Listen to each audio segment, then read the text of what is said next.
How you doing? This is John, and welcome to John's Long Box. Today we're looking at, yes, because you demanded it, because everybody was screaming for it, Howard the Duck #1.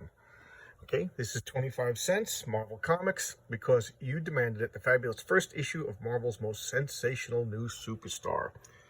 And because they had no faith in the character, they put Spider-Man on the cover to hopefully sell some issues. And look at that shadow.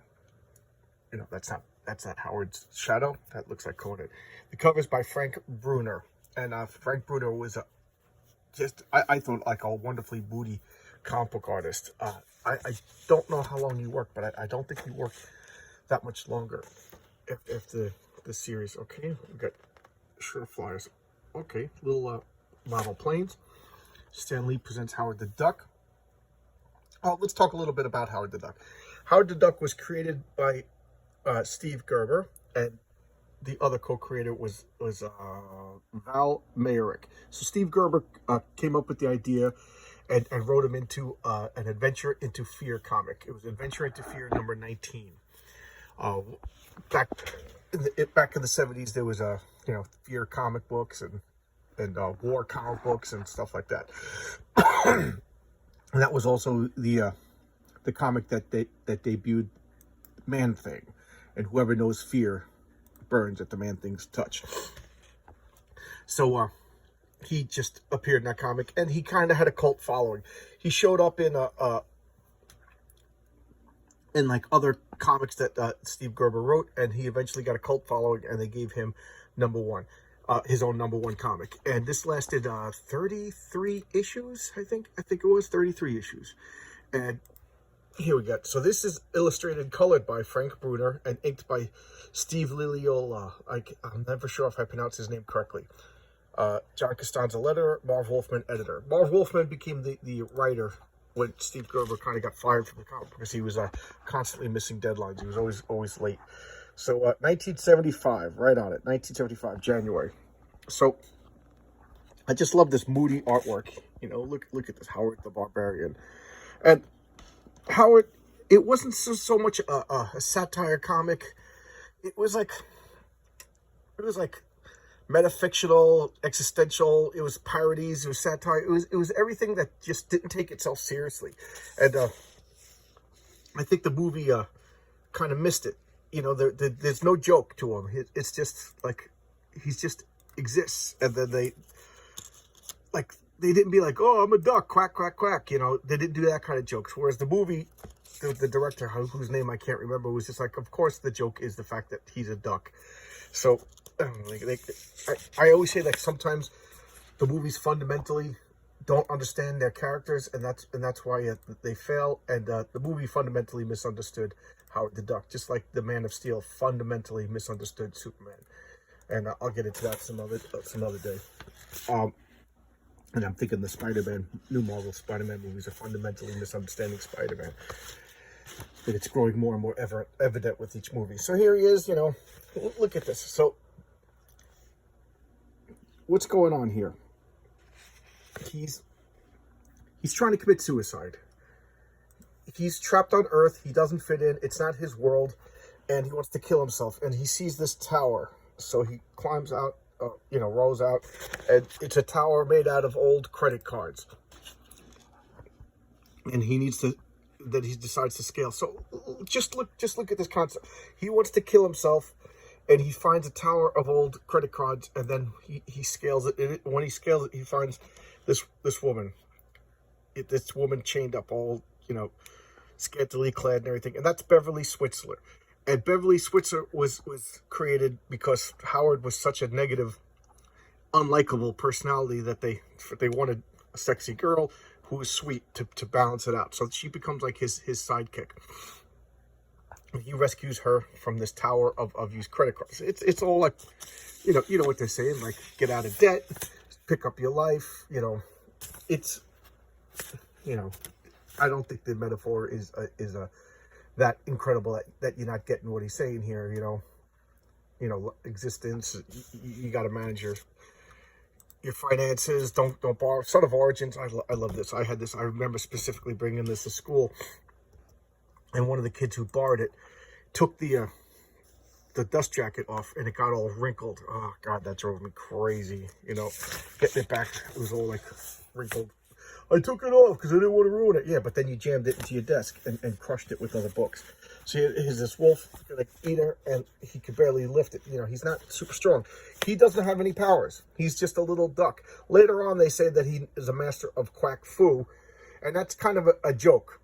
You know, it's just a joke for the minute, but then other writers stuck with it, and it became, oh, he's an awesome hand-to-hand fighter because he knows quack fu. No, I think Steve Gerber just meant it as a joke at that particular moment. And then, you know, other comic book writers, you know, because they don't know what to do with him. He's not supposed to be going out and fighting monsters like this. This is, you know, he's fighting monsters in this one, but that's not his reason. This is just for this particular story. And it's also goofy. So now he's going on like a quest. He frees the werewolf and he turns normal. So defeat your credit, you know.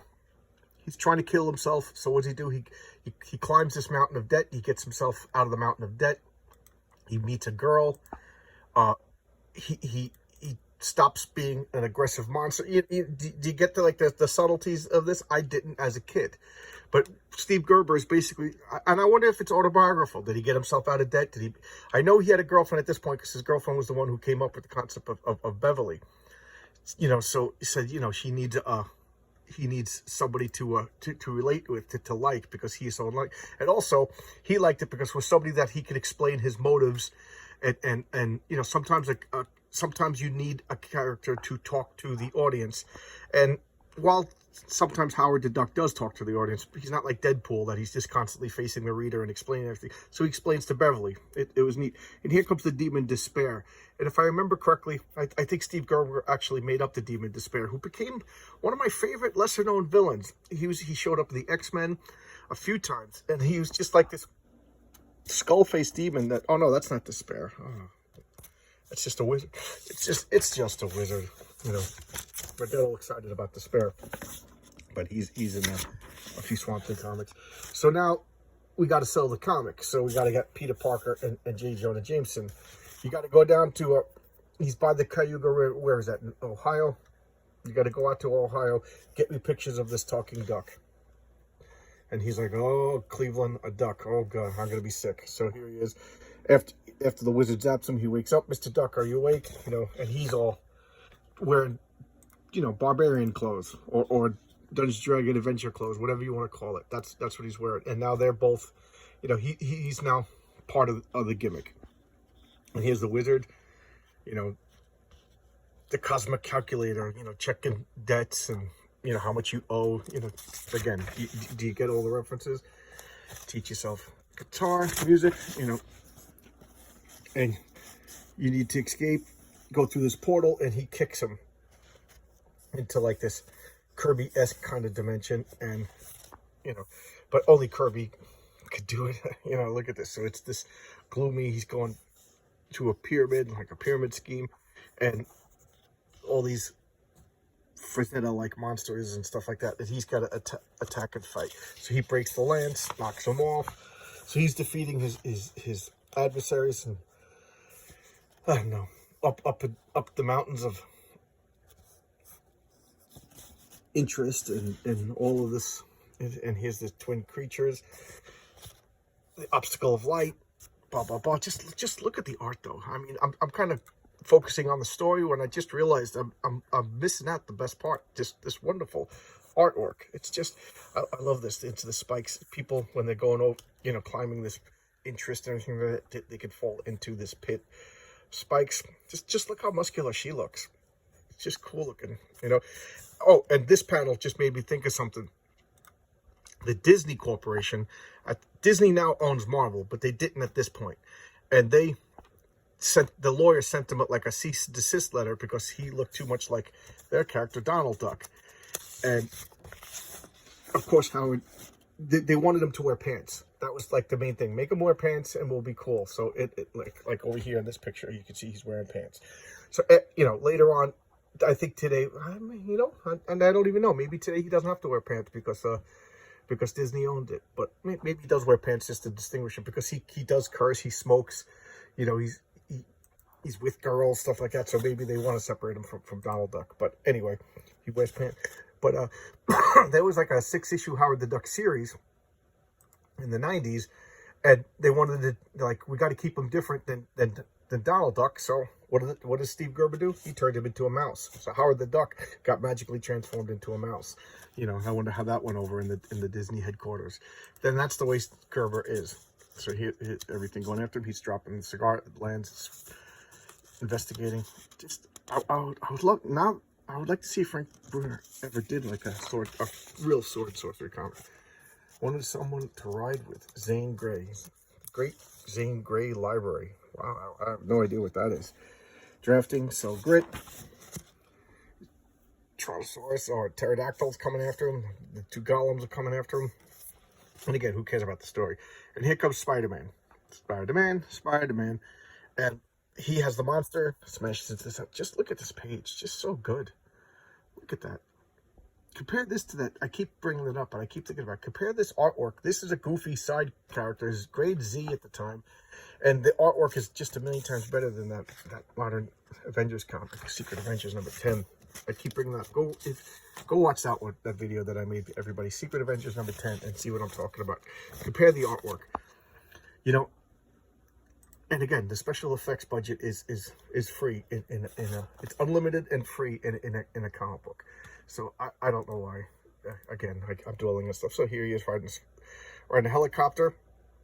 He got the magic wand. He's talking to the wizard and the thing and the monster, the dragon. And Spider-Man's like, what is going on here? I want to take a picture of a talking duck. And he throws the sword. Spider-Man distracts him. He throws the sword. He falls off the tower.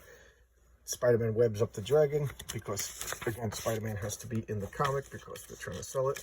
And here's proof that Spider-Man is a superior supervillain. So here's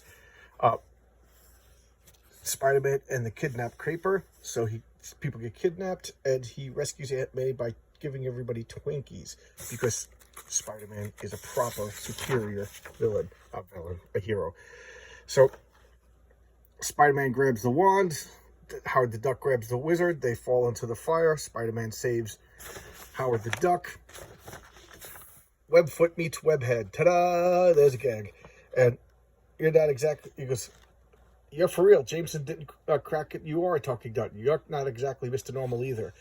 And while you're spouting off telling me what I don't already know, Pro Rata is the name of the wizard.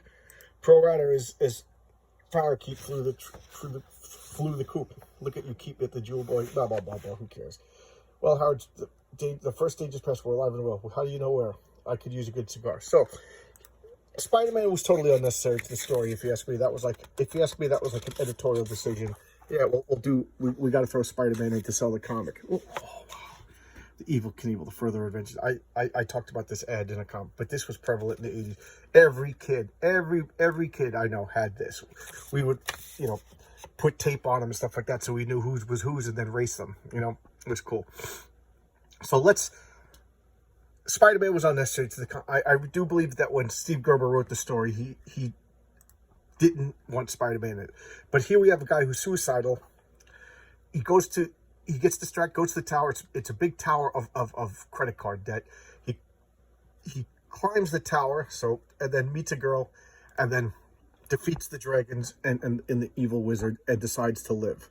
So I'd like to know what was going on in Steve Gerber's life, and that's the way Howard the Duck is. It's meta, it's a goofy gag, but at the same time it's very serious, and Steve Gerber walks that line. And I think that's one of the reasons why the movie didn't do too well. That's because I guarantee you, when Howard the Duck debuts properly in the new Marvel movies, it's not going to be the semi-serious, self-introspective, existential comic. It's going to be zany, goofy duck. He's a duck. Look, everybody else is a superhero, but he's not a superhero. He's a duck. I guarantee you it's going to be like that. So, let's see. Maybe I'm wrong. I hope I am wrong, but I don't think so. So there you go. That's Howard the Duck. He also in a year later during the presidential election, the '76 election, he became like, vote for me. What do you got to lose? What do you got to lose? And apparently Howard the Duck received thousands of write-in votes to the point where Steve Gerber had to like go on the news and explain who the hell is this Howard the Duck. And so of course he capitalized on it. He made posters, he made political campaign posters and stuff like that, and wrote speeches for the duck. It was fun. Believe it or not, I actually remember it. So that's Steve Gerber for you. He's a kind of a goof, kind of a slacker, kind of a hippie, but I would say like he was like punk rock before punk rock, like F the establishment kind of thing. And that's what Howard the Duck is. Oh, you want superheroes? You want to be taken? So I'll give you this duck. And that's why I think the whole quack foo thing wasn't meant to be taken as something serious. It was just oh, I know, quack foo, haha, making fun of powers and whatever. So there you go. This is Howard the Duck. I'm rambling now. I liked it. It was fun. It was a product of the time, and I think it only works when Steve Gerber writes it. And Steve Gerber is no longer with us. So, cross your fingers. Okay?